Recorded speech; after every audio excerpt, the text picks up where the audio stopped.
মনে রাখবা, পরিশ্রম তার পরিশ্রমকে কখনো খালি হাতে ফেরায় না। একবার একজন বৃদ্ধ মহিলা একটা কলস নিয়ে যাচ্ছে, পানি থেকে পানি নিয়ে তার যে শাড়ির যে আঁচল দিয়ে পানিটাকে মুড়িয়ে নিয়ে যাচ্ছে। একটা ছেলে ভাবছে, ইস, আমি যদি এই কলসের মতো হতে পারতাম তাহলে আমাকে কোলে নিত, তারপরে আমাকে এভাবে আঁচল দিয়ে আমাকে ঘুরিয়ে রাখতো।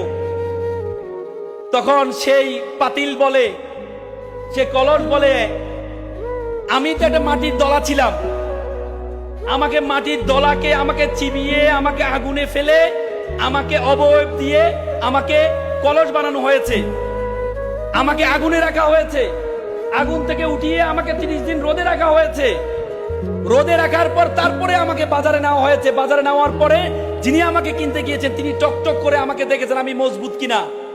যখন মজবুত হয়েছে তখন এনে আমাকে আজকে সম্মানিত করা হচ্ছে। তো সুতরাং তুমি যদি তোমাকে নিজেকে না জ্বালাও, নিজেকে না পড়াও, তাহলে তুমি কখনো সম্মানিত হতে পারবা না। আমরা সবসময় বলি যে আত-তাকদিরুল লা ইয়ারুদু, তাকদীর কখনো পরিবর্তন হয় না।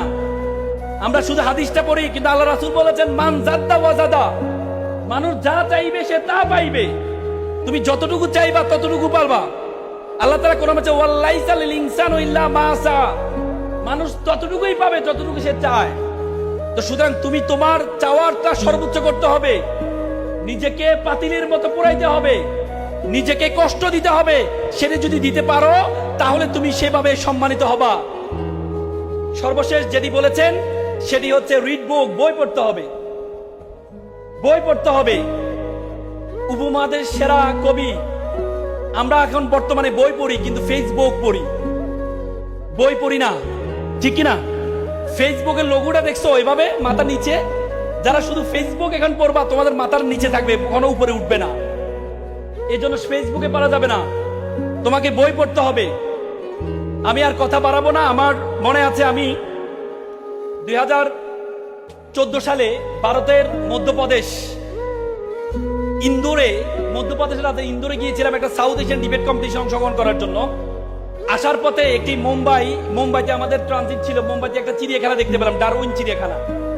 সে চিড়িয়াখানার মধ্যে দেখাচ্ছে কিভাবে পাথর দিয়ে কিভাবে বানর ধরা হয়, সে প্রক্রিয়া দেখাচ্ছে। দেখলাম একটা খাঁচার মধ্যে একটা ছোট ছিদ্র রাখা হয়েছে, ভিতরে কিছু বাদাম রাখা হয়েছে। বানর আবার বাদাম খুব পছন্দ করে, কলা খুব পছন্দ করে।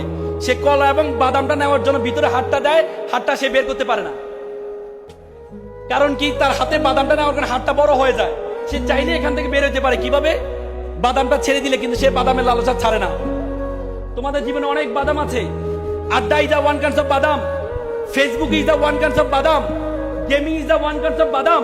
বাদামের লালসা যদি তোমরা না ছাড়তে পারো তাহলে তোমরা বানরের মতো খাঁচার মধ্যে বন্দী হয়ে যাবা।